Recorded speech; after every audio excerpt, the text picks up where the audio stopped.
अन्नम ब्रह्म इति एक हाउस है।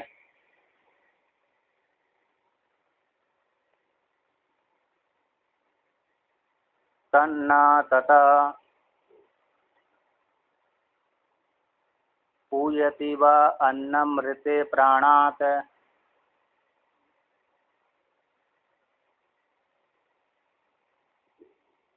प्राणो ब्रह्म इति एके आहुष।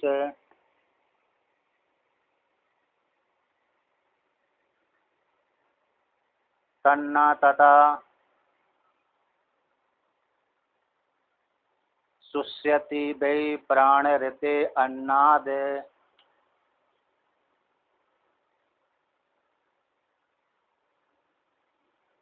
एते हा तु एव देवते एकदा भूयं भूत्वा परमतां गच्छतस्।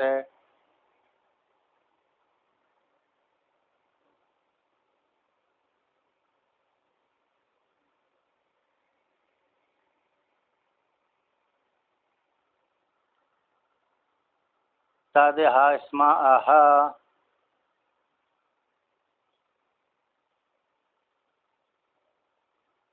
प्रात्रीदः पितरं किं स्वेद एव एवं विदुषे साधुं कुर्याम्।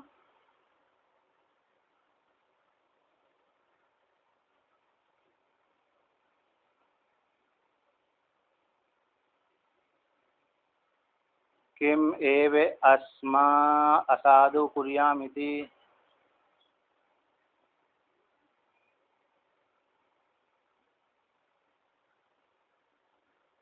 सः स्म अह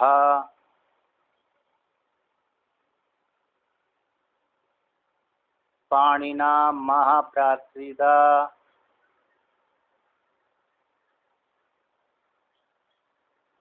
कस्तु एनयोर एकदा भूयं भूत्वा।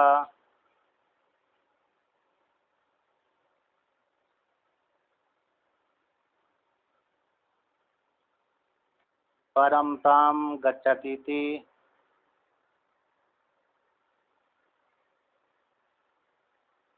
तस्मै ऊहा एतद् उवाच।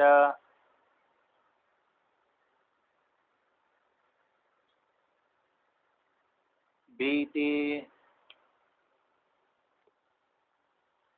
अन्नं वै भि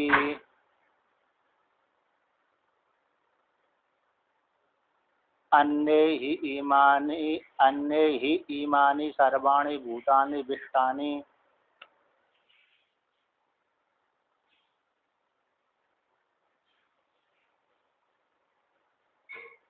रम इति प्राणो वै रम।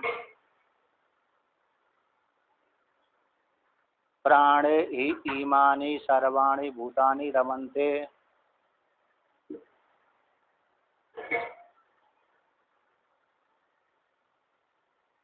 सर्वाणि हा वा अस्मिन् भूतानि।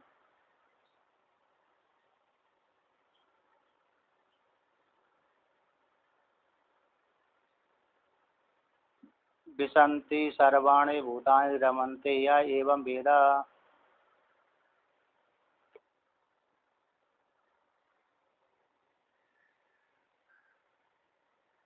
अब यहाँ पर कहते हैं कि अन्नम ब्रह्म, जो अन्न ब्रह्म है इस प्रकार की दृष्टि रख करके उपासना करना है। सत्य ब्रह्म की जो सबल ब्रह्म है, सगुण ब्रह्म है, उसकी इस प्रकार से अन्न में और प्राण में दृष्टि रख करके उपासना करना है। तो उपासना से उसको उस फल की प्राप्ति होगी। अन्नम ब्रह्म इति एतत् उपासनांतरम विदिष्टनः।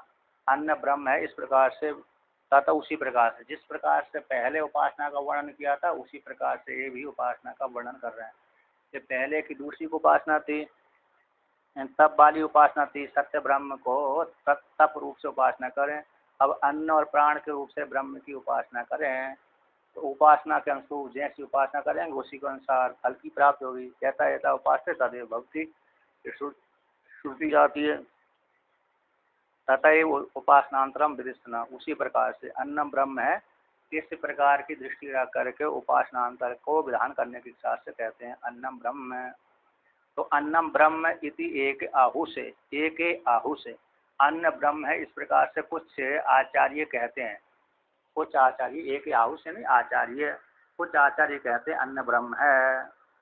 तो अन्न में दोष देखा, किसने देखा? ऋषि ने, प्रात्रिदा नाम के ऋषि ने दोष देखा। तो कहते तन्ना तथा उस प्रकार से अन्न को ब्रह्म नहीं मान सकते, स्वतंत्र रूप से अन्न को ब्रह्म नहीं मान सकते। क्यों नहीं मान सकते? तत् पूयति व अन्नम ऋते प्राणात, कहते हैं प्राणम प्राणात विनिश्रिते, ऋतेन बिना, प्राण के बिना अन्न कैसा हो जाता है? पूयते शीर्यते विनश्यति नश्यते, तो जीर्ण शीर्ण हो जाता है, नष्ट हो जाता है, सड़ जाता है। यदि अन्न को क्या कर दिया, प्राण नहीं है, वायु नहीं चल रही, प्राण नहीं चल रहा, तो फिर अन्य जो भोजन आदि भी है, तो जैसे भोजन सिद्ध किया हमने, तो वो भी शुद्ध वायु नहीं मिली, तो गर्मी के चक्कर में नष्ट भ्रष्ट हो जाता है। और दूसरा, ये तो ये लौकिक हो गया। अब इस शरीर से, ये स्थूल शरीर देख रहा है, ये अन्नमय प्रधान हो गया। अब इसमें से प्राण निकल जाए तो ये शरीर भी कैसे हो गया? नष्ट भ्रष्ट हो जाता है। कैसे हो जाता है? नष्ट भ्रष्ट हो जाता है।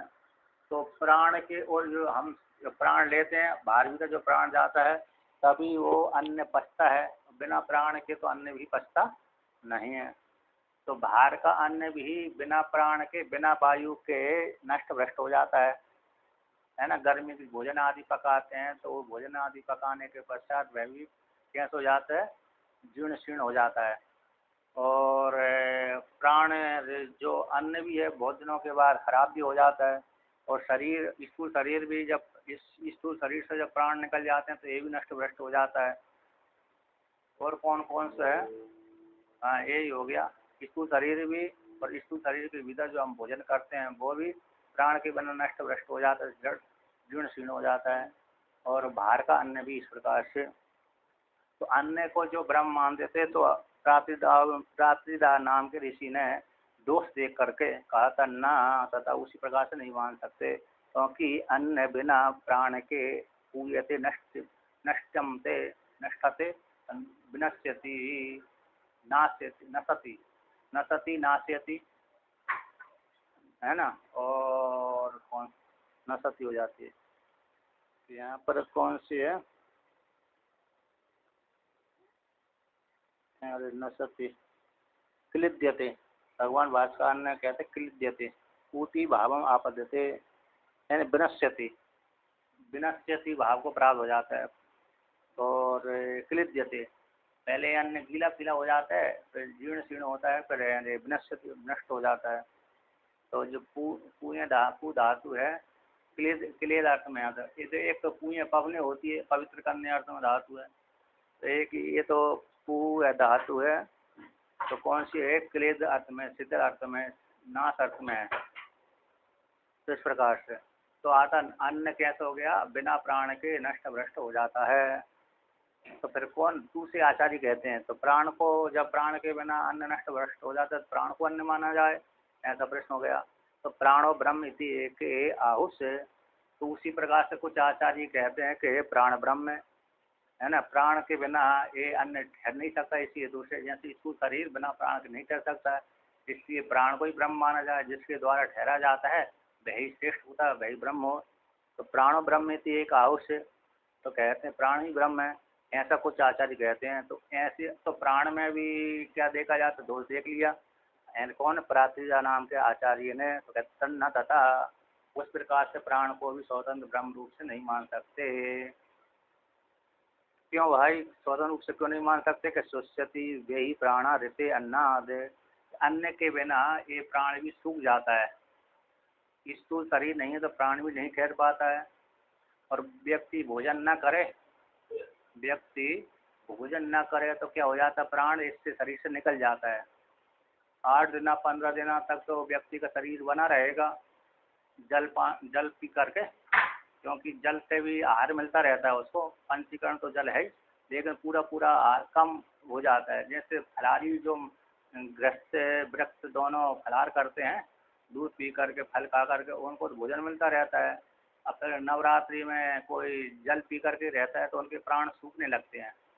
यद्यपि प्राण जल बना रहता है उनके शरीर में, जल पान करते रहते हैं, इसलिए उनका शरीर थोड़ा टिका रहता है, फिर भी लेकिन सूख जाता है शरीर। अब पूरा बंद कर दिया तो और ज़्यादा कृष हो जाता है।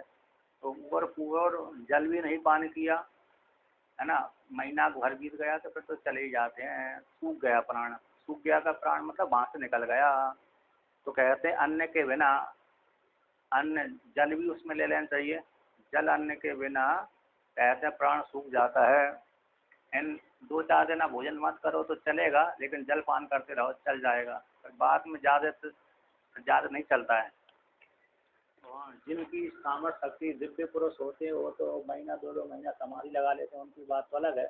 और जो पहले सतयुग के लोगों, सतयुग के शरीर थे, उनकी सामर्थ्य अलग प्रकार की थी। लेकिन सतयुग में भी जो सामान्य स्त्री पुरुष होते हैं ना, उनकी भी हालत ऐसी है जैसे वर्तमान के कलयुग के लोगों की हालत रहती है, उसी प्रकार से सतयुग के लोगों की भी हालत उसी प्रकार से रहती है। कोई ज़्यादा विशेषता नहीं होती उसमें भी, क्योंकि वो भी अन्न के द्वारा ही जीवन धारण करते हैं। और जो विशेष रूप से जिनमें पावर ज़्यादा रहता है तो वो या कई तपस्या के द्वारा कई वर्षों तक जीते हैं, तो विशिष्ट उपासना का फल है उनका। तो कहते हैं प्राण भी अन्न के बिना ठहर नहीं सकते, इसलिए प्राण को भी स्वतंत्र रूप से ब्रह्म नहीं मान सकते। फिर कौन को मान कर दोनों को मिला करके ब्रह्म मान लिया जाए। तो कहते एते हा तु एव देवते एकदा भूयम भूत्वा परमताम गच्छतस्य। एते एते एते तो कहते हैं अन्नम प्राणम, अन्नम प्राण, अन्न और प्राण को, अन्नम और प्राणम, इन दोनों को, ये दोनों देवता एकदा भूयम, एक भाव को प्राप्त हो गए, एक भाव को भूत्वेन गत्वा प्राप्त होकर के परमताम श्रेष्ठताम, परमताम का हो गया श्रेष्ठताम, तो श्रेष्ठता को भाव को प्राप्त हो जाते हैं, यानी ब्रह्मत्व भाव को प्राप्त हो जाते हैं। ये दोनों को, प्राण को और अन्न को एक रूप से मिला करके ये दोनों देवता जिनके द्वारा शरीर धारण किया जाता है, एकदा भाव को प्राप्त होकर के एक होकर के परमत्व को अर्थात ब्रह्मत्व को प्राप्त हो जाते हैं। इसलिए दोनों को ही ब्रह्म मान लिया जाए मिला करके। अब इस प्रकार से तो तद स्म इस प्रकार से उसने कहा था, किसने कहा था, प्रात्रिदा नाम के आचार्य ने। किसको कहा, पितरम, पिता को कहा। पिता ने कहा कि इस प्रकार से उपासना करना चाहिए, तो पुत्र ने उस प्रकार से वो पिता को उत्तर दे दिया होगा। अतः प्रात्रिदा नाम के आचार्य ने पिता को कहा, किम स्वेद एवं विदुषे, एवं विदुषे, इस प्रकार से जानने वाले को, कौन से विदुषे, जानने वाले के लिए, को क्या जानने वाले के लिए कि जो प्राण ब्रह्म और अन्न ब्रह्म दोनों को मिलाकर के ब्रह्म मानने वाले को, प्राण को भी और अन्न को भी ब्रह्म मानने वाले मुझे विद्वान के लिए, विद्वान के लिए, अन्न विद्वान के लिए और मुझ विद्वान के लिए। तो किम साधु कुर्याम, क्या मैं साधु कार्य करूं, और किम एव अस्मय असाधु कुर्याम, क्या मैं असाधु कार्य करूं। अर्थात साधु कार्य करने से मेरे का कोई प्रयोजन सिद्ध नहीं होता, और असाधु कार्य करने से भी मेरे कोई प्रयोजन सिद्ध नहीं होता। कि मैं इस प्रकार से जानता हूँ, जानने वाले मुझको कुछ भी प्राप्त नहीं होता। शुभ अशुभ को मैं क्या करूं, मैं तो कृत हो गया। प्राण ब्रह्म और अन्न ब्रह्म को उपासना करने से मैं ब्रह्मत्व भाव को प्राप्त हो गया।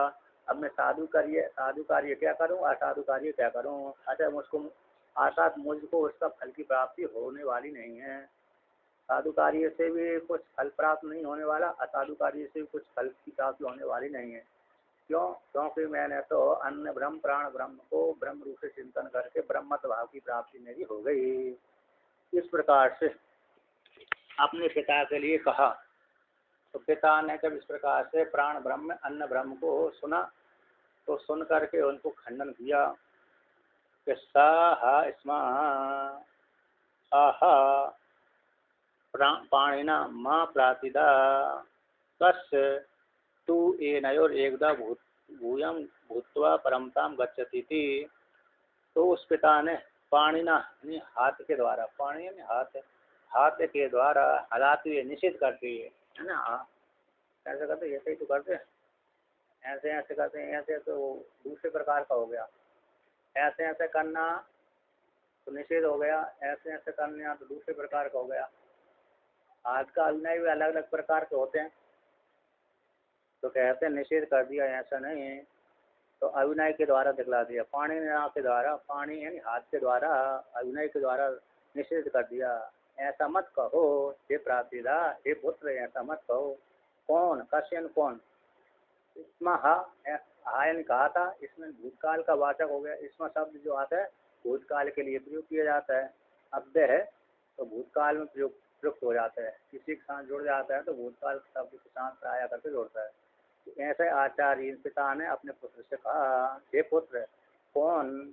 तेनयोर, इन दोनों को, प्राण को और अन्य को, एकदा भूयम, एकदा भाव को प्राप्त होकर के, भूयम एक भाव को, भूतन गच्छता प्राप्त होकर के, परमताम गच्छति, ऐसा कौन है जो दोनों को ब्रह्म मान करके ब्रह्म भाव को प्राप्त हुआ हो?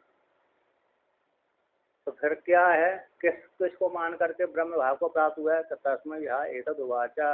तो जब इस प्रकार से खंडन कर दिया पिता ने पुत्र की वाणी को, तो प्राण ब्रह्म है, अन्न ब्रह्म है, दोनों को मिलाकर भी उपासना कर रहा था, उसको खंडन कर दिया। अच्छा, उपासना है तो उपासना से लोकांतर फल की प्राप्ति होगी, लोकांतर की फल की प्राप्ति, निर्विशेष आत्मतत्व की प्राप्ति तो नहीं होगी। लोकांतर के माध्यम से अगर वहाँ पर ज्ञान होगा तो बात अलग है। तो कहते हैं पिता ने उसके लिए, तस्मै उसके लिए, पुत्र आए, पुत्र के लिए, एतद् उवाचा, पिता ने कहा था। क्या कहा था? बीति, तो बी इति, इस प्रकार से उपदेश किया। तो बीति और रमिति, तो इसके ब्रह्म है। तो बीति कहते हैं, बीति क्या है भाई? अन्नम वै भी, अन्न ही भी है, अन्नम वै भी ही अन्न है।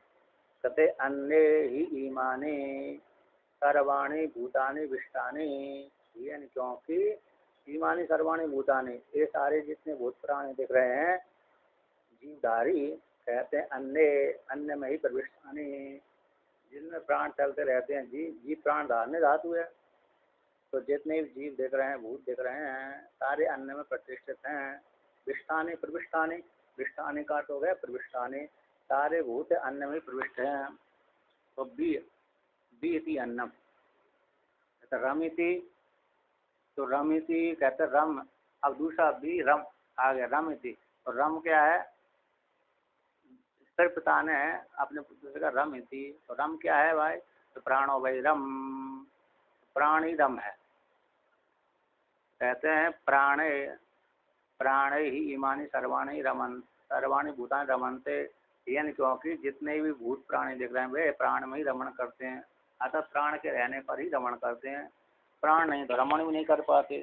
तो सर्वाणी हवा अस्मिन भूतानि विसंति, सारे भूत अन्न में प्रविष्ट कर जाते हैं और सारे भूत प्राण में रमण करते हैं। जिस प्रकार से जानता है, जो इस प्रकार से जान करके के वीरम, वीरम हो गया ना, वीरम, तो वीर प्राण है, इस दृष्टि से उपासना कर। आगे के शब्द में वीरम आएगा, तो वीरम रूप से बी और रम प्राण है, बी और रम, इस दृष्टि से उपासना करने से बी अन्न है, रम प्राण है, इस प्रकार से वो सगुण ब्रह्म है। ऐसी उपासना करने से, सत्य ब्रह्म की उपासना करने से उसको उस फल की प्राप्ति हो जाती है। अर्थात अन्न में रमण करता है, अर्थात उसके पास बहुत रहे अन्य प्राण, अन्न की बहुलता हो जाती है लौकिक में, और पारमार्थिक में से तो उस हिरण्य का लोक को प्राप्त हो जाएगा। और रमण करते हैं ना, आनंदित होता है, जब तक जिएगा तब तक यहाँ पर आनंदित होकर के जिएगा।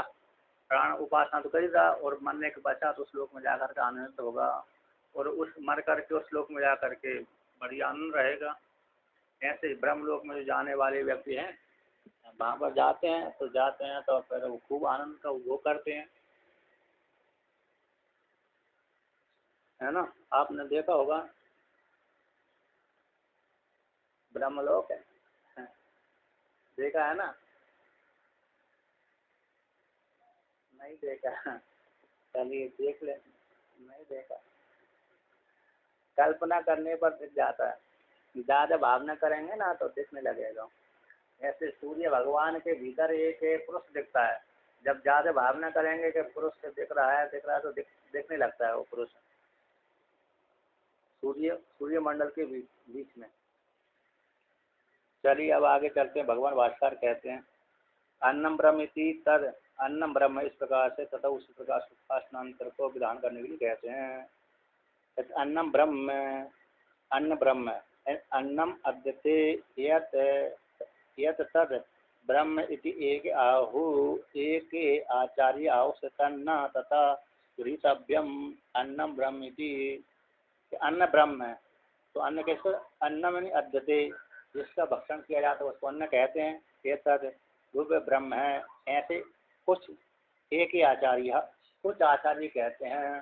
तो ऐसी आचार्य की वाणी सुन करके प्रातुजा नाम के आचार्य कहते हैं तन्ना गृहीतव्यम उस प्रकार से ग्रहण नहीं करना चाहिए। किस प्रकार से कि अन्न ब्रह्म है इस प्रकार से ग्रहण नहीं करना चाहिए।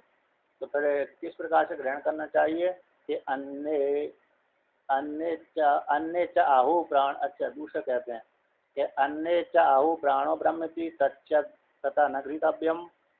तो उसी प्रकार तो अन्न नहीं है तो प्राण ब्रह्म होगा। कहते हैं अन्य आचार्य कहते हैं कि प्राण ब्रह्म है। अन्य आचार्य क्या कहते हैं प्राण ब्रह्म है। तो प्राण ब्रह्म है तो ऐसी वाणी सुन करके प्रातिजा नाम के आचार्य कहते हैं तन्ना तथा गृहीतव्यम उस प्रकार से ग्रहण नहीं करना चाहिए। प्राण ब्रह्म है क्यों ग्रहण नहीं करना चाहिए कि उसने प्रातिजा नाम के आचार्य ने दोष देख लिया। तो दोष देखने के कारण ही उन्होंने कहा कि ऐसा नहीं ग्रहण करना चाहिए। अन्न में भी दोष देख लिया प्राण में भी दोष देख लिया। स्वतंत्र रूप से प्राण अन्न है स्वतंत्र रूप से अरे अन्न अन्न है स्वतंत्र रूप से ब्रह्म है अन्न ब्रह्म है स्वतंत्र रूप से प्राण ब्रह्म है। इस प्रकार से नहीं मानना चाहिए मिलाकर के मान लेना चाहिए ऐसा उनका मत है। किमर्थम अन्नम ब्रह्म न ग्राह्यम इसलिए पुनः किमर्थम पुनरअन्नम ब्रह्म इति न ग्राह्यम किस प्रकार से अन्न ब्रह्म है इस प्रकार से नहीं ग्रहण करना चाहिए। तो उसको कहते हैं यस्मात् पूयति क्लिद्यते पूति भावम आपद्यते ऋते प्राणात् तत् कथम ब्रह्म भवितुमर्हति। कहते हैं यस्मात् जिस कारण से पूयते यानी क्लिद्यते पूयति क्या पूयति का अर्थ करते क्लिद्यते क्लिद्यते क्लेद भाव को प्राप्त हो जाते हैं। क्लिद गीली हो जाती है क्लेद है ना जैसे वर्षा काल में ठंडी काल में वस्त्र सूखते ही नहीं है क्लेद भाव को प्राप्त गीले गीले हो जाते हैं है ना। वर्षा काल में भी वस्त्र नहीं सूखते और ठंडी काल में भी मुश्किल से सूखते हैं। ठंडी और वर्षा में वस्त्र में हालत खराब हो जाती है और जब ज़्यादा सूखे नहीं तो सड़ भी जाते हैं कभी कुछ तो कहते पूति भाव अपा देते। अब पूति भाव को प्राप्त हो गया तो वनस्यति की आवत है इस प्रकार से। तो कब हो जाते हैं कि ऋते प्राणात प्राण के बिना ये सारा अन्न कैसे पूति भाव को प्राप्त हो जाता है। तो जब पूति भाव को प्राप्त हो जाता है प्राण के बिना तो कैसे हम अन्नम ब्रह्म इस प्रकार से भविष्य न सकती अन्न को ब्रह्म किस प्रकार जान सकते जबकि ब्रह्म तो नष्ट भ्रष्ट होता नहीं है और ये अन्न तो नष्ट भ्रष्ट हो रहा है। तो अन्न नष्ट भ्रष्ट हो रहा है तो पर कैसे अन्न को ब्रह्म रूप से उपासना करें। तो ब्रह्म ही नाम तद यद अविनाशी क्योंकि ब्रह्म किसको कहते हैं जो अविनाशी उसको ब्रह्म कहते हैं। अखिलेद्यो इत्यादि अखिलेद्यो अयम इत्यादि असोस्य एव च गीता का वाक्य गीता का कौन सा वाक्य है गीता का वाक्य है गीता में और मुंडक उपनिषद में आता है। मुंडक उपनिषद में गीता में अच्छेद्य अमधायो अयम अकेल्यो अच्छेद्यो यमधायो यमक्लेद्यो सोस्येव च नित्यः सर्वगता स्थाणु रसलोयम सनातनः। ये द्वितीय अध्याय का 24वां श्लोक है जिसका छेदन नहीं किया है। नैनम सिद्धंति शस्त्राणि नैनम दहति पावका न चैनम क्लेद्यन्त्यापो न शोषयति मारुता। ये 23वां है। अच्छेद्यो यमधायो यम क्लेद्यो सोस्येव च नित्य सर्वगता स्थाणु रसलोयम सनातना अव्यक्तो यम चिंतोयम विकार्यो यमुच्यते तस्मादेव मृत्वेनम नानुशोषितु मरहसि। ये 3 श्लोक हैं इसी में। इस प्रकार से ब्रह्म इस प्रकार वाला है छेदन नहीं किया जा सकता दाई नहीं होता है। लकड़ी का जैसे छेदन हो जाते हैं ऐसे ब्रह्म का छेदन नहीं होता। लकड़ी का जैसे धाई हो जाती इस प्रकार से धाई आत्मा का नहीं होता। ऐसे वस्त्र गीले हो जाते हैं लकड़ी गीली हो जाती है ऐसे ऐसे इस प्रकार से भी आत्मा नहीं है। जैसे जल के प्राण के वायु द्वारा जल सोख लिए जाते, उसी प्रकार से परमात्मा सोखा नहीं जाता। नित्य है, सर्वगत स्थानों में अचल है, सनातन है। इस प्रकार से आत्मा का लक्षण किया है। अब ब्रह्म में ऐसा है तो फिर और अन्य तो नष्ट भ्रष्ट हो जाता है, सड़ जाता है, गल जाता है। तो अन्य ब्रह्म कैसा हो सकता है? फिर अन्य ब्रह्म नहीं हो सकता, तो फिर किसको ब्रह्म माना जाए? अस्तु तरी प्राणो ब्रह्म। तो प्राण को ही ब्रह्म मान लिया जाए, क्योंकि प्राण में तो कुछ है नहीं है, ना सूखता है, ना गीला होता है, ना नष्ट होता है, चलता ही रहता है वायु हमेशा। तभी तब तो अरे प्राण को ही ब्रह्म मान लेना चाहिए। अन्य का जब ब्रह्म न प्राप्ति हो जाने पर प्राण ब्रह्म हो जाएगा, तो न एवं इस प्रकार से प्राण को ब्रह्म नहीं कह सकते। क्यों नहीं कह सकते भाई? कहते यस्मा सुष्यति वही प्राणा शोषम उपैति रहते अन्नात। कहते हैं प्राण भी सूख जाता है। क्यों सूख जाते हैं? क्योंकि अन्न के बिना किस अन्न के बिना रहते रहते यानी बिना, कहते हैं अन्नात रहते, अन्न के बिना प्राण भी शोकम भाव को प्राप्त हो जाता है, नश्यति। जब व्यक्ति भोजन 15 दिन तक भोजन नहीं करेगा तो प्राण भी शरीर छोड़ कर के चले जाते हैं, इसको शरीर को छोड़कर चले जाते हैं, सूक्ष्म भाव को प्राप्त हो जाते हैं। और कहते हैं अत्ता ही प्राणा, क्योंकि प्राण कैसा है? संपूर्ण जगत का भक्षण करने वाला है। ये कहाँ पर आया था अत्ता? अत्ता अत्ता ही प्राणा। अरे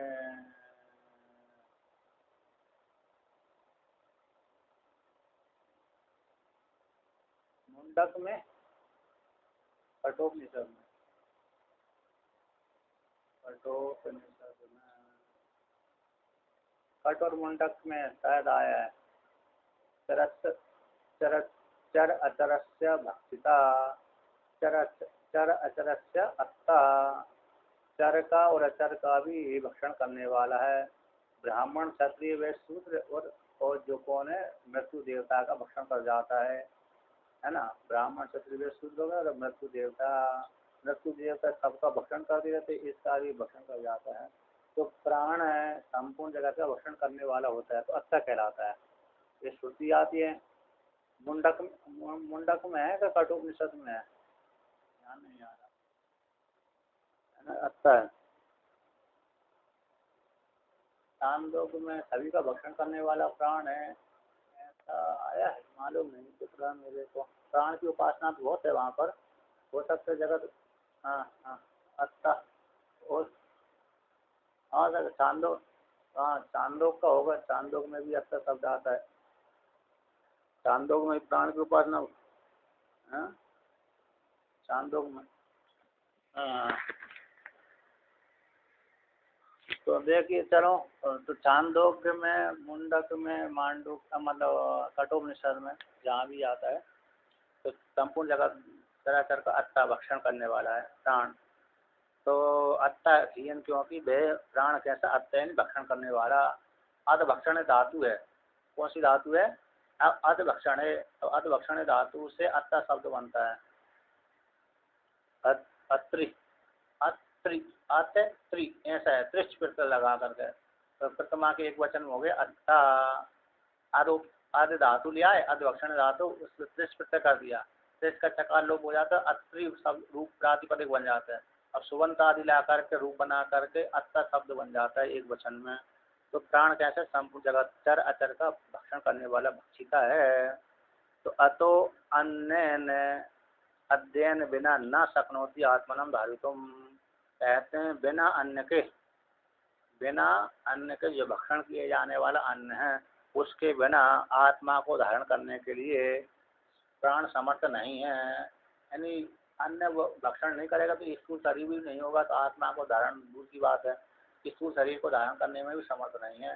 बिना अन्न के, तो बिना भक्षण किए, अन्न के भक्षण किए बिना प्राण इस स्थूल शरीर को धारण नहीं कर सकता, और आत्मा को धारण नहीं कर सकता, अपने आप को धारण नहीं कर सकता, अपने आप को धारण नहीं कर सकता, आत्मा को धारण नहीं कर सकता, स्थूल शरीर को धारण नहीं कर सकता बिना बिना अन्न के, क्योंकि निकल जाएगा यहाँ से, है ना।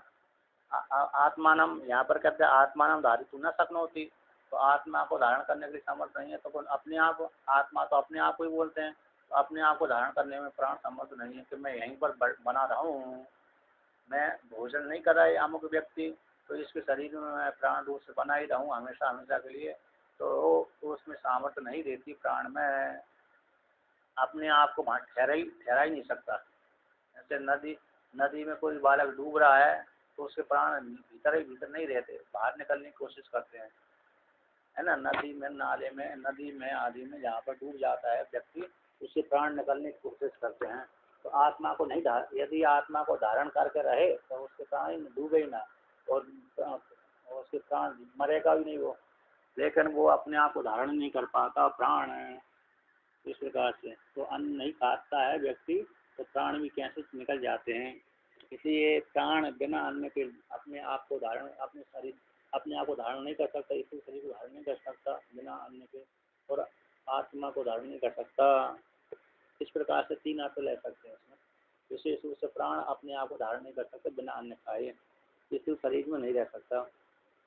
तो फिर क्या हो जाता है, तस्मात् शुष्यति वही प्राण रहते अन्नात, कहते अन्न के बिना अरे प्राण सूख जाता है इसी रूप से। अतः एक एकस्य ब्रह्मता न उपद्ये, अतः इसी रूप से के एक एक का अरे एक एक का अरे अब्रह्म न मानने, एक एक का ब्रह्म न होने से, ब्रह्म भाव को प्राप्त न होने से, अतः शब्द नासित्व, नाश की प्राप्त हो जाने से एक एक आत्मा, एक एक को स्वतंत्र रूप से, अन्य को अतः प्राण को ब्रह्मत्व भाव की प्राप्ति नहीं होती स्वतंत्र रूप से।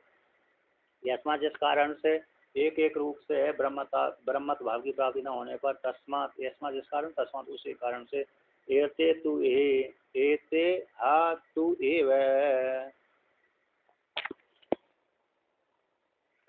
एते ये दोनों ही, एते एव, तो एते एव अन्नम और प्राणम, अन्न प्राण ये दोनों देवते, एते देवते इन दोनों देवता एकदा भूयम, एकदा भाव को, है ना, एकदा भूजम कर एकदा भावम भूतवा, एकदा भाव को प्राप्त होकर के, एकदा भूयम का अर्थ कर दिया। ये दोनों देवता, कौन देवता, प्राण देवता और अन्न देवता, है ना, अन्न देवता भी है प्राण देवता भी है।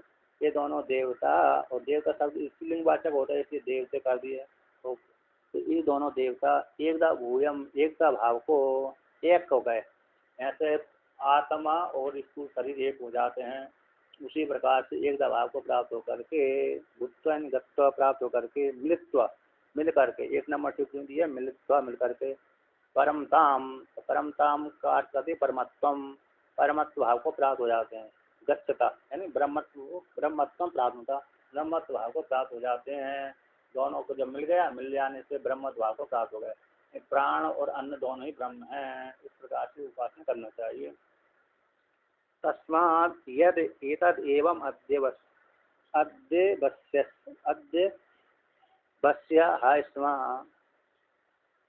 स्म प्रातिदो नाम पितरम आत्मनः किम स्विद इति वितर्के, तो तद एतद्, तो प्राण और अन्न उपाधिक ब्रह्म की उपासना, ब्रह्म उपासना प्राण रूप से और अन्न रूप से, प्राण उपाधि वाला और अन्न उपाधि वाला ब्रह्म उपास्य है, ऐसा निश्चय करके। ये ब्रह्म कैसा है, प्राणोपाधि वाला है और अन्नोपाधि वाला है। तो प्राण में और अन्न में ब्रह्म दृष्टि रूप से उपासना करना है, ब्रह्म की उपासना करना है, लेकिन इस रूप से ये दोनों ब्रह्म हैं, सत्य ब्रह्म है, इस प्रकार से उपासना करता है ऐसा निश्चय कर लिया। तद एतद् एवं अद्यवश्य, ऐसा निश्चय करने वाले प्रातिदा नाम के आचार्य ने ऐसे निश्चय करके, तो अहास्मा इस प्रकार से कहा था। किसके पास, प्रातिदाम के आचार्य ने पिता के पास में गया और पिता के पास में जाकर के अपने निश्चय को सुनाया, अपने आत्मा के निश्चय को सुनाया और सुनाकर कहा किम स्विद इति वितर के, किम स्विद, तो किम स्विद इति, तो यहाँ पर जो किम स्विद है, तो वितर के अर्थ में स्विद अव्यय, जो स्विद अव्यय है, तो किम यानी क्या, तो तर्क वितर्क में, तो क्या करूँ, वितर्क यानी संकल्प विकल्प होगा ना, वितर्क तर्क वितर्क। तो कहते हैं इस निश्चय करके, अब वितर्क कर दिया, तर्क कर दिया तो अनुकूल, और विपरीत बी कर दिया तो विपरीत तर्क, अतः विगता तर्क यस्मात् वितर्क, जिससे तर्क ही निकल गई, निश्चय हो गया। ऐसा निश्चय करके है ना, निश्चय करके वहाँ पर पिता के पास में गया। अब तर्क का जगह नहीं बची, जो तर्क था कर लिया, तर्क था कर लिया, तर्क करने के पश्चात पिता के पास में गया। अथवा इस प्रकार से गया कि पिता के पास जाकर कहा कि मैं अपने इस प्रकार जानता हूँ तो साधु कार्य अथवा असाधु कार्य से मेरे क्या लेन देन है। ऐसे पीछे आया था ऐसा नो एवं आत्मा, ऐसा नो एवं आत्मा आत्मलोकम किम साध किम प्रजाम करिष्यामो, ऐसा नो एवं आत्मा लोकम इच्छन्ता संति। तो किम प्रजा धनेन व किम प्रजा को लेकर किम प्रजा करिष्यामो, हम प्रजा हमको तो आत्मलोक की इच्छा है, तो आत्मलोक की इच्छा है होने वाले हम लोगों के लिए प्रजा को लेकर के हम क्या करेंगे, बोला था ना पीछे, है ना। तो उसी प्रकार से अब हम मेरे को तो इस प्रकार से अन्य को और प्राण को रूप से ब्रह्म है, ये दोनों को उपासना कर ली। प्राण और ब्रह्म दोनों मिलकर के ब्रह्म होते हैं, प्राण और अन्न मिलकर के, प्राण और अन्न मिलकर के दोनों ब्रह्म है। तो इस दृष्टि से जो ब्रह्म की प्राण और अन्य रूप से उपासना करना चाहिए। तो ऐसा निश्चय करके मेरे को ब्रह्म रूप फल की प्राप्ति हो जाएगी। तो ऐसा निश्चय करके पिता के पास में गए, पिता के पास में जाकर कहा था फिर यथा माया ब्रह्म कल्पितम, जिस प्रकार से मेरे द्वारा ब्रह्म कल्पितम है, एवं विदुषे इस प्रकार के विद्वान के लिए किम श्वेत साधु पुर्याम साधु शोभनम पूजाम काम काम तू अस्मय पूजाम कुर्याम अभिप्राय। तो जो मैंने इस प्रकार से निश्चय कर लिया है, कौन सा निश्चय कर लिया है कि प्राण और अन्न दोनों ब्रह्म है, दोनों मिलकर के ब्रह्म होते हैं। तो प्राण और अन्न को ब्रह्म दृष्टि से उपासना करने वाले मुझ साधक के लिए, ऐसे विद्वान के लिए साधु कार्य, साधु शोभनम कार्य पुण्य वाले कार्य, साधु का अर्थ होगा शोभन कार्य पुण्य वाले कार्य। तो साधु वाले कार्य को लेकर के मैं क्या करूँगा, यानी अस्मय इस पूजा को लेकर के कर करके मेरे को क्या प्रयोजन की सिद्धि होगी, फल की प्राप्ति होगी, है ना। मैं इस प्रकार से ज्ञान के द्वारा जान लिया कि प्राण ब्रह्म है, अन्न ब्रह्म है, दोनों ही ब्रह्म है। अब इस प्रकार से ज्ञान दृष्टि से होकर के अब अन्य जो शुभ अशुभ, शुभ वाले कर्म अशुभ वाले कर्म से मेरा क्या लेन देन है। शोभनम पूजम साधु एंड शोभनम पूजा, तो शोभनम पूजा में पुण्य वाले कार्य, अब पुण्य वाले कार्य को लेकर के अभी क्या करूँगा मैं, है ना, इसी अभिप्राय काश में। अब किसके लिए मैं साधु कार्य करूँ, काम है किसको, किससे अस्मय इसके लिए पूजा कुर्याम, किसकी पूजा के लिए मैं, किसकी साधु कार्य के लिए साधु कार्य करूँ, किसकी पूजा के लिए मैं साधु कार्य करूँ।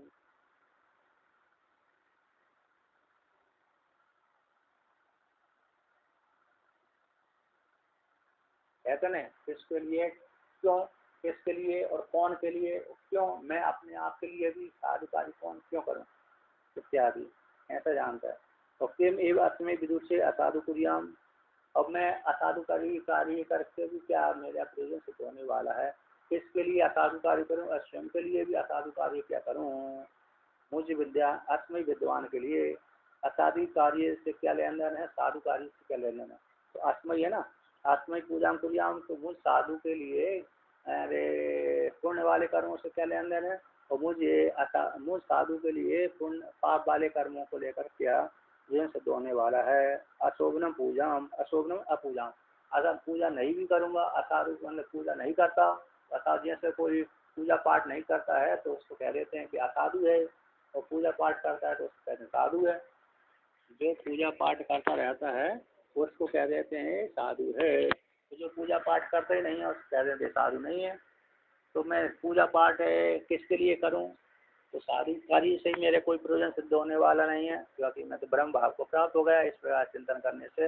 और असाधु कार्य साधु कार्य करता नहीं तो असाधु हो गया, तो उससे भी मेरा क्या प्रयोजन सिद्ध होने वाला है, उससे मेरे कुछ फल की प्राप्ति होने वाली नहीं। यदि नहीं करता तो नहीं प्राप्त होता है, करता है तो व्यक्ति कुछ फल प्राप्त होता है, तो लेकिन जब मेरे कर्तृत्व भाव ही नहीं है, इस प्रकार से मानता है।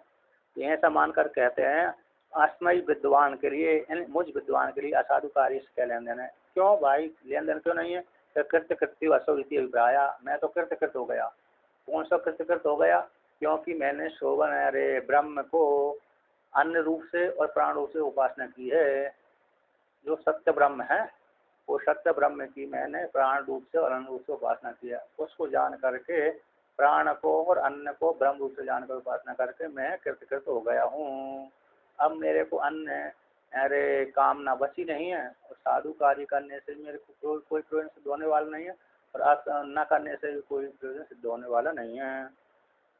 इस प्रकार से तो अन्य प्राणों से भूतो ब्रह्म इति विद्वान न असौ असाधु करने खंडितो भवति। के प्राण और अन्न को दोनों को सेभूत ब्रह्म है, दोनों ही ब्रह्म है, इस प्रकार से जानता हुआ न असौ है, असौ असाधु करने से खंडित नहीं होता। असाधु कार्य करने से खंडित यानी कश्चन खंडित नहीं होता है कि नहीं। ऐसा कोई ऋषि का पुत्र, कश्चन ऋषि का पुत्र इस प्रकार से मानता है, कश्चन ऋषि का पुत्र इस प्रकार से मानता है। और नापि साधु करने ने महिकृता, तो साधु कार्य करने से पूजित भी नहीं होता, साधु कार्य करने से महिकृतन पूजिता है क्या नहीं, पूजित भी नहीं होता। इस प्रकार से वे मानता है। इस प्रकार से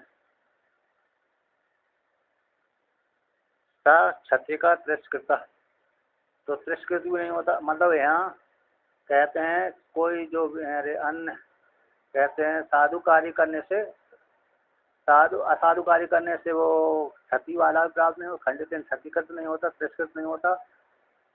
यहाँ पर वर्णन किया 7 नंबर टिप्पणी में, तो यह क्षति का तिरस्कृता के साधु असाधु कार्य करने से कोई अरे कैसा है, खंडित भी नहीं होता, क्षतिकृत नहीं होता, तिरस्कृत क्षतिक नहीं होता, तिरस्कृत नहीं होता। और साधु कार्य करने से महिकृत पूजित नहीं होता, आदृत नहीं होता, आदृत यानी पूजित होता है, मही पूजा हम धातु है।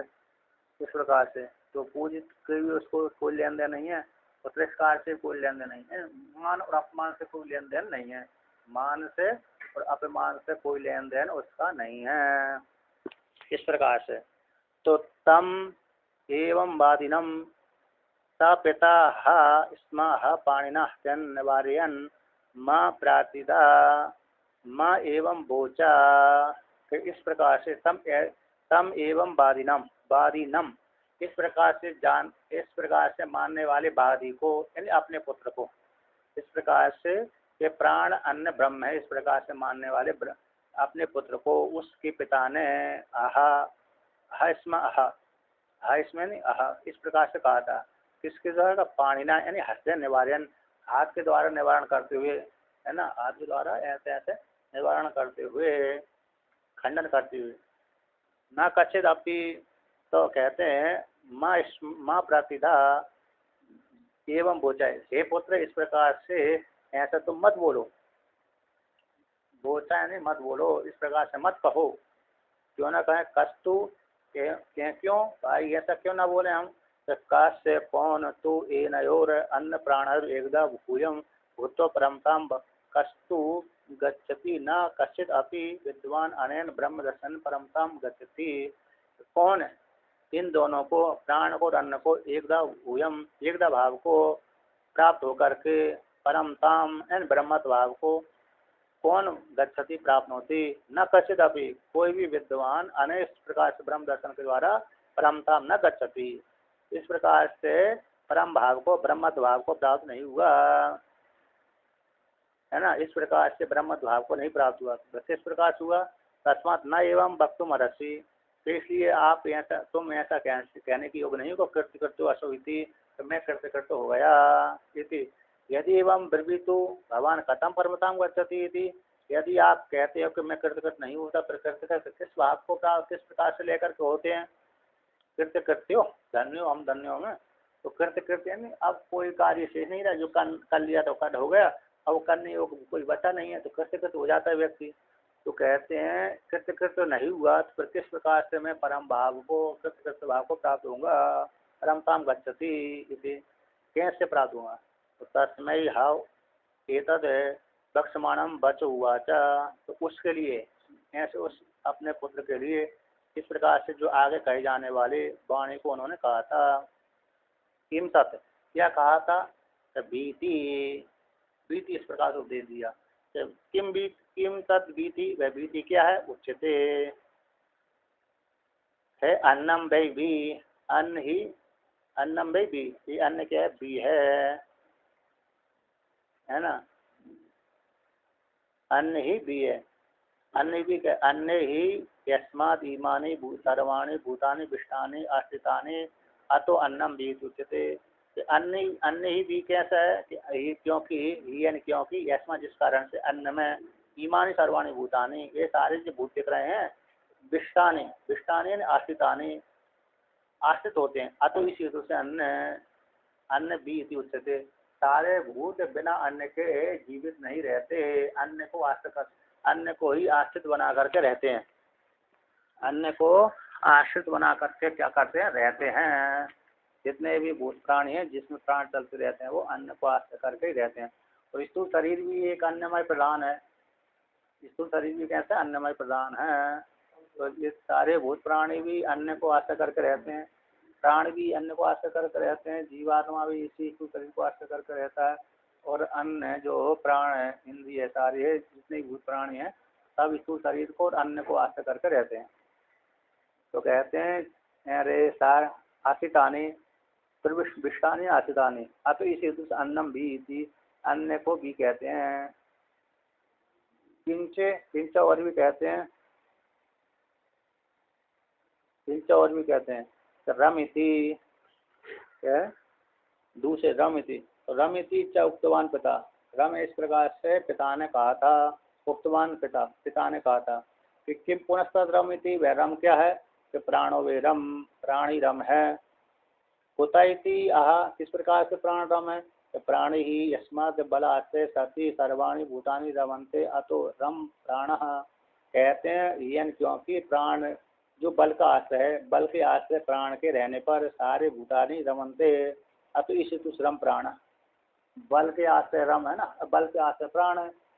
जिसके शरीर में प्राण नहीं है, बल नहीं है, उसके प्राण भी कृष हो जाते हैं। अतः प्राण पुष्ट रहता है जिसके शरीर में, तो उसको बल भी, उसके शरीर में बल भी अधिक रहता है। अब जिसका प्राण ही कमजोर है तो उसके शरीर में बल भी कम रहेगा। जिसके शरीर में प्राण पुष्ट रहते हैं, है ना, प्राण पुष्ट रहते हैं, तो उसको बल भी अधिक रहता है। जिसके शरीर में प्राण पुष्ट नहीं है तो उसके शरीर में बल भी कम रहता है। एंड जिसके शरीर में प्राण को रोकने की ज़्यादा सामर्थ्य, उसके शरीर में बल भी अधिक रहता है। जिसके शरीर में प्राण को रोकने की सामर्थ्य नहीं है तो उसके शरीर में बल भी कम रहता है। जैसे कोई व्यक्ति वजन उठाता है तो उठाता है तो उसको मुख बंद करना पड़ती है। भारी वजन जब उठाते हैं कोई भी स्त्री या तो पुरुष, तो उठाते समय उसको मुख बंद करना ही पड़ती है। यदि मुख, नाक और मुख बंद करना पड़ती है। यदि नाक और मुख बंद नहीं करेगा, प्राण निकलते रहेगा, तो उससे भारी वजन नहीं उठ सकता।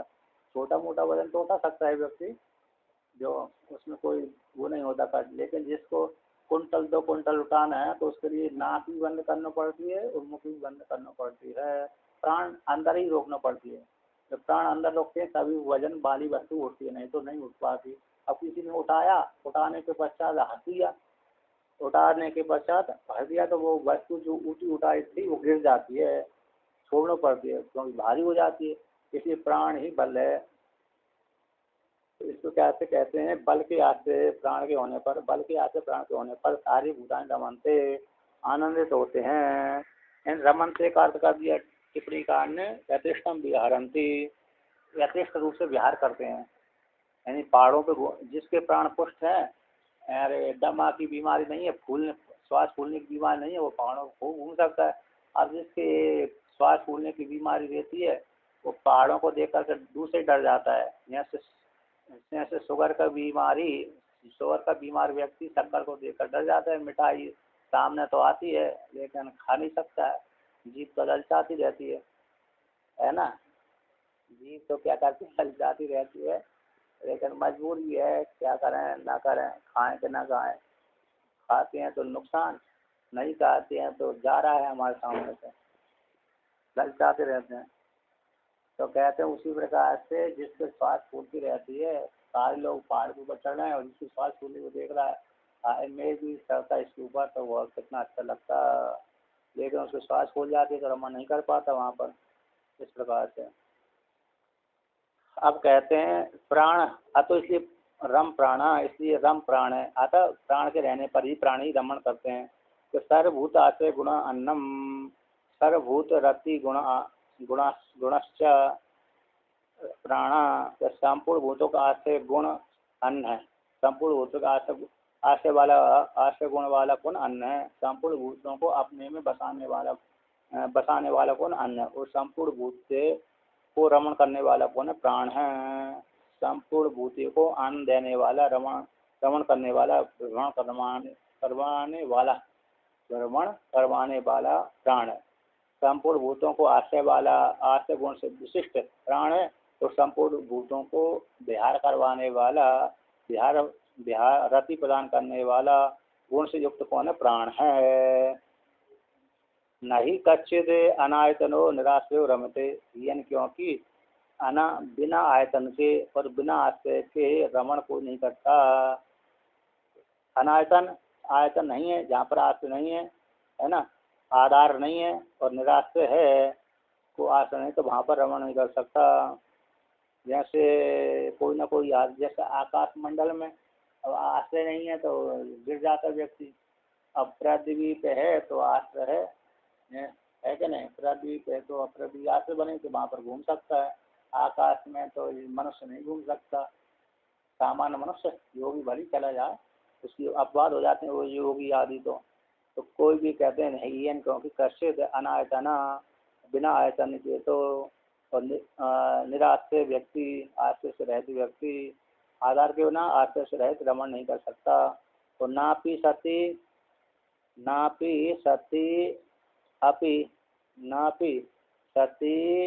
अपि आयतने अप्राणो दुर्बलो रमते। कहते हैं आयतन की प्राप्ति हो रही, यद्यपि आयतन की प्राप्ति हो जाने पर भी अप्राण है, जो प्राण से रहित है, जिसमें प्राण नहीं है, ऐसे दुर्बल व्यक्ति रमण नहीं कर पाता। प्राण तो है जैसे, अरे सही है, अब बुद्धि हो गए, 80-90 वर्ष के बस हो गए, अब कहें हम खेले कूदे पहाड़ पे चढ़े, तो ये उसमें सामर्थ्य नहीं रहती। प्राण तो है लेकिन कृष्ण है। कैसे हैं? प्राण तो उनके पास में है लेकिन बहुत ही कृष्ण है। अब कृष्ण वाले व्यक्ति रमण नहीं कर पाता। कृष्ण वाला व्यक्ति क्या नहीं कर पाता? रमण नहीं कर पाता। इस प्रकार से तो दुर्बल वाला व्यक्ति भी रमण नहीं कर पाता। बिना आश्रय तो, बिना आयतन को भी व्यक्ति रमण नहीं कर पाता। तो आयतन की प्राप्त हो जाने पर भी दुर्बल वाला व्यक्ति रमण नहीं कर पाता। यदा तो आयतनवान प्राणी बलवान स तथा कृत्यार्थम आत्मानो मन्यमानो रमति लोका। किंतु यदा जिस काल में आयतनवान प्राणी आयतन वाला होता है, आश्रय वाला होता है, तो आयतन वाला जो प्राणी है और बल वाला जो प्राणी है, आयतन वाला है आश्रय वाला। अच्छा, जैसे भी यहाँ पर जैसे किसी क्षेत्र में व्यक्ति गया, कहाँ पर गया, जैसे मिलिट्री वाले क्षेत्र में कोई लड़का लड़की गए, या तो सामान्य व्यक्ति स्त्री पुरुष गए, तो कोई पुरुष गए, कोई स्त्री गए, तो जहाँ पर व्यक्ति को खतरा है, जहाँ पर जैसे मिलिट्री वाले क्षेत्र में, वहाँ पर वो अंदर उनके क्षेत्र में जाने नहीं देते। और जहाँ पर दुष्ट व्यक्ति ज़्यादा रहते हैं वहाँ पर व्यक्ति रमण नहीं कर सकता। दुष्ट व्यक्ति कहीं से रहते ना, आतंकवादी रहते हैं, उसमें भी व्यक्ति नहीं जा पाता। बिना आश्रय वाला हो गया ना वहाँ पर, यद्यपि ताकतवर तो है लेकिन उसको खतरा बनाए रहता है, क्या नहीं? तो वहाँ भी व्यक्ति रमण नहीं कर पाता। अरे बिना आश्रय वाला हो गया, यद्यपि उसको खतरा ही बना रहता है, कहीं ना मेरे ऊपर अटैक ना हो जाए। जहाँ पर मिलिट्री वाला क्षेत्र है, जहाँ पर परमाणु आदि ऊर्जा केंद्र होता है, वहाँ पर प्रवेश नहीं करने देते। इच्छा तो होती है कि वही देखने जाएं। यहाँ से बड़ी बड़ी मिलें हैं, फैक्ट्री हैं, बहुत काम होता रहता है। कोई बाहर का व्यक्ति स्वतंत्र सामान्य स्थिति पर जाए तो चलो इस कंपनी में घूम करके आते हैं, देखते हैं, तो उनको अंदर जाने नहीं देते हैं, नहीं देते। अरे हम मैं इंदौर में था, तो इंदौर में मैं और एक कुमारानंद जी, हम दोनों थे। हम एक मॉल है ना, मॉल कहते हैं मॉल में जा रहे थे। हमको ईयरफोन लेना था। एक स्वामी जी की हम सेवा में गए थे, मतलब एक महात्मा जी का एक्सीडेंट हो गया था, कोमा में चले गए थे। अब मॉल में गए हम ईयरफोन लेने के लिए, अब हमको गेट पे रोक दिया, उसने अंदर जाने नहीं दिया हमको। हमने कहा क्यों नहीं जान दे रहा, परमिशन नहीं तुम लोगों के लिए, भगवान जाने अब परमिशन क्यों नहीं, हम तो पुरुष ही पुरुष थे। अब वहाँ तो हो सकता है बात है, ये क्या लेंगे क्या नहीं लेंगे भगवान जाने। अब मॉल के भीतर तो सारा कुछ देता है, नहीं देता खाने पीने। हाँ तो मेरे हम लोगों को फ्री में ही उसने रोक दिया था, ऐसी भी रोकने नहीं चाहिए थी उसको, है कि नहीं। तो हमको फिर वहाँ से हमको लेना सामग्री तो वहाँ मिलती होगी, हो सकता है लड़की स्त्रियों को सामान वहाँ पर बिकता हो, ऐसी रोक दिया हो, जो भी हो, लेकिन रोक दिया हमको। तो हम तो कहते हैं तो जहाँ पर व्यक्ति को आयतन नहीं होता, मतलब आस्थ नहीं है, तो वहाँ पर व्यक्ति रमण नहीं कर सकता। और जहाँ पर आयतन भी प्राप्त होगा लेकिन सामर्थ्य नहीं है, प्राण नहीं है, कमजोर प्राण है, दुर्बल व्यक्ति है ना, बुढ़ा हो गया, सांस फूलती है, वो भी व्यक्ति रमण नहीं कर पाता। दोनों प्रकार, आयतन न होने पर निराश्रय व्यक्ति रमण नहीं कर सकता, और आयतन के प्राप्त हो जाने पर भी प्राण के दुर्बल होने से वह रमण नहीं कर पाता। किंतु यदा तू आयतनवान प्राणी, जब आयतन वाला होता है, आश्रय वाला होता है, जैसे छोटा राजा ने बड़े राजा का आश्रय ले लिया, छोटे राजा ने बड़े राजा को आश्रय ले लिया, तो ले लिया ना, तो लेने से क्या हो जाता है, वो बल वाला हो गया, आयतन वाला हो गया, फिर रमण कर सकते हैं, विहार कर सकते, दूसरे शत्रुओं को जीत लेता है।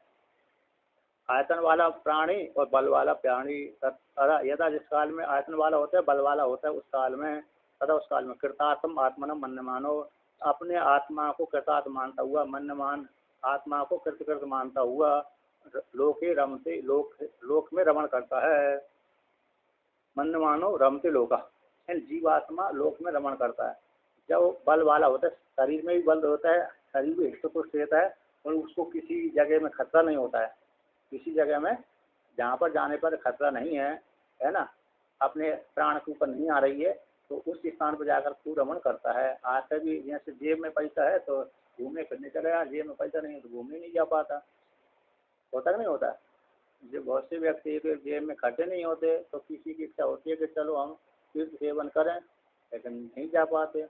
अब बहुतों की इच्छा हो तो बहुतों के जेब में खूब पैसा रहते हैं तो खूब घूमने चले जाते हैं, इस प्रकार से। अब उसी को कहते हैं, तो रमण कौन सी, तो श्रुति उदाहरण देते हैं, युवा स्यात् साधु युवा अध्यापक इत्यादि श्रुति। युवा स्यात् साधु युवा, साधु युवा में साधु युवा, अध्याय का अर्थ 4 नंबर टिप्पणी, अधीत वेद वेदांग, जिसने वेद वेदांग को अध्ययन किया। ऐसा जो है आता जहाँ पर आनंद की मीमांसा की है ना, आनंद की मीमांसा, उसका ये वाक्य आता है, तो युवा भी कहते हैं साधु युवा, ये साधु युवा है। इस प्रकार से ऐसा युवा साधु युवा होकर के उस लोक फल की प्राप्त कर रहा। और यहाँ पर इसको इतना आनंद की प्राप्ति होती है, उसकी इससे बढ़कर के उसके आनंद की प्राप्ति होती है, इससे बढ़कर के उसके आनंद की प्राप्ति होती है। तो जो साधु युवा है, लेकिन साधु युवा है, शोभन आचरण वाला है, तो वह रमण करता है। युवा तो है लेकिन साधु युवा, उसमें विशेषण लगा दिया साधु युवा। इस प्रकार से युक्त होकर के व्यक्ति क्या होता है, तो साधु यथोक्त कार्य, 400 युवा यथोक्त कार्य, इस प्रकार से प्राण वाला बल वाला होकर, आश्रय वाला होकर के व्यक्ति रमण करता है। और अध्याय का यानी अधीत वेद वेदांग, जिसने ज्ञान अर्जन कर लिया है, तो इस प्रकार से व्यक्ति अधीत वेदांग वाला व्यक्ति रमण करता है, खूब धन भी कमा लेता है, आनंदित होता है। और जिसने वेद वेदांग का अध्ययन नहीं किया, मूल स्वाध्याय आदि नहीं किया, पढ़ा मढ़ा नहीं है, आज की भी पढ़ाई नहीं करी, संस्कृत आदि पढ़ाई नहीं करी, तो फिर मजदूरी करेगा, क्या करेगा, मजदूरी करेगा, है कि नहीं। मजदूरी करते हैं फिर तो, जिसने दोनों प्रकार की पढ़ाई नहीं करी, संस्कृत वाली पढ़ाई भी नहीं करी और ये वाली पढ़ाई भी नहीं करी, तो फिर उसकी जो सबसे नीची वाली मजदूरी होती है वही करनी पड़ती है। कभी कभी तो नीची वाली मजदूरी करने वाले भी बड़े बड़े को डांट देते हैं, दोनों भी चलता है। डांटते कि नहीं डांटते, डांट देते हैं। तो कहते हैं इदानी, अब वर्तमान काल में, अच्छा यहाँ पर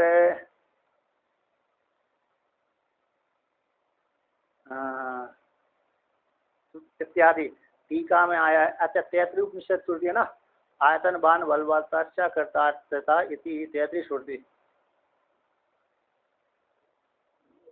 तो इस प्रकार कृत हो जाता है ना। तो ये 33 उपनिषद की श्रुति है। अब यहाँ पर कहते हैं आशिष्टो, कहते हैं आशिष्टो, टीका में आया 1411 नंबर पृष्ठ पे अंतिम पंक्ति है। आशिष्टो दृढ़िष्टो बलिष्ठा इति यम पुरुषस्य बलिष्ठस्य तस्य इयं पृथ्वी सर्वा वित्तस्य पूर्ण स्यात् इति इत्यादि शब्देन गृह्यते। आशिष्ट 6 नंबर टिप्पणी के आशास्त्रीतमः आशुतम व शीघ्रतम, इस प्रकार दृढ़ बलिष्ठ उसकी ये पृथ्वी होती है। इससे पूर्ण पृथ्वी को जो आनंद की प्राप्ति होती है इसको प्राप्त हो जाता है ना, संतोष वाला है। और वित्त से पूर्ण जो पृथ्वी है, जैसे राजा को जो आनंद की प्राप्ति होती है ऐसी प्राप्ति उस विद्वान को प्राप्त हो जाती है। जो राजा को, पूरे पृथ्वी सम्राट को जो आनंद की प्राप्ति होती है, जिस प्रकार से विद्वान को फल की प्राप्ति हो जाती है। आनंद मीमांसा का है ना ये वाक्य। तो आनंद मीमांसा में इस प्रकार से इससे उत्कृष्ट आनंद, उसकी उत्कृष्ट आनंद, और वो उस आनंद को चाहता है। नीचे वाले आनंद से वैराग्य है उसको, नीचे वाले आनंद से वैराग्य, ऊपर के आनंद को इच्छा करता है। ऊपर वाले के आनंद को फिर वैराग्य हो गया और ऊपर वाले को आनंद की इच्छा करता है। इस प्रकार से कहते हैं इदानीम एवं विदः फलम। अब इस प्रकार से उपासना करते हैं। बी यानी अन्नम, रम इति प्राण, बीरम, दोनों को जोड़ दिया क्या हो गया बीरम। तो बीरम यानी प्राण है, सत्य ब्रह्म है। इस प्रकार से अन्न और प्राण के से बीरम, प्रवेश करते हैं सारे भूत, और रम में रमण करते हैं। तो बीरम हो गए ना, 2 शब्द मिला करके। तो बीरम कौन है? सत्य ब्रह्म। इस प्रकार से उपासना करने से कहते हैं, उपासना करने वाले साधक क्या होता है? इदानीम, अब वर्तमान काल में, एवं विदा, इस प्रकार से जानने वाले उपासक के लिए, यथोक्त ब्रह्म की उपासना करने वाले साधक के लिए फलम सर्वाणी भा अश्विन भूतानी विसंति, सारे जो भूत हैं इसमें प्रवेश कर जाते हैं उपासक में। उपासक व्यापक हो जाता है, सगुण ब्रह्म में लीन हो जाता है, तो इसमें प्रवेश कर जाते हैं। अथवा अन्न में प्रवेश कर जाते हैं। कहते हैं अन्न गुण ज्ञानात् सर्वाणी भूतानि रमन्ते, अन्न गुण के ज्ञान से सारे भूत सर्वाणी भूतानि रमन्ते। प्राण गुण ज्ञानाद या एवं वेदा, सर्वाणी भूतानि अस्मिन् भूतानि सर्वाणी व अस्मिन् सर्वाणी वै अस्मिन् भूतानि विसन्ति। अन्न गुण ज्ञानात् सर्वाणी भूतानि रमन्ते, प्राण गुण ज्ञानात् या एवं वेदा। फिर अस्मिन्, इसमें, तो इस उपासक में अन्य गुण के ज्ञान से इस उपासक में सारे भूत प्रवेश कर जाते हैं। अन्य रूप गुण के ज्ञान से सारे भूत इसी उपासक में प्रवेश कर जाते हैं। और प्राण गुण ज्ञान से सारे भूत इसी में जाकर रमण करते हैं। आकर इसने सगुण ब्रह्म की उपासना की। प्राण अन्न कैसे हो गया? बी अन्न और रम इति प्राण। तो इसने उपासना करने से देवभूता देवानप्येति, तो हमारे उपासना करिए। हमारे उपासना करने से उसने सगुण ब्रह्म के साथ एक ही भूत कर लिया, तादाद कर लिया। तो मैं ही सभी को धारण करता हूँ। अन्य रूप से मैं ही सभी को धारण करता हूँ, प्राण रूप से मैं सभी को रमण करता हूँ। इस प्रकार से तो सारे भूत इसी में आस्था करके रहते हैं, सारे भूत इसी में रमण करते हैं। एवं इस प्रकार से जानते हैं। अर्थात इस प्रकार दृष्टि करते करते उपासना पूरी हो जाती है। तो मरने के पश्चात, शरीर छोड़ने के पश्चात वो कहाँ चला जाता है? ब्रह्मलोक फल की प्राप्ति हो जाती है ना। ब्रह्मलोक फल की प्राप्ति हो जाती है। इस प्रकार से ये वर्णन हुआ। तो इस प्रकार ब्रह्म की उपासना, सगुण ब्रह्म की उपासना हो गई, सगुण ब्रह्म की उपासना। अब आगे का फिर प्राण ब्रह्म की उपासना सीधा सीधा कहते हैं स्रोत के माध्यम से, सत्य के माध्यम से। फिर गायत्री की उपासना आएगी। गायत्री के बाद फिर छठा अध्याय चालू हो जाएगा, है ना। इस प्रकार से जान लेना चाहिए।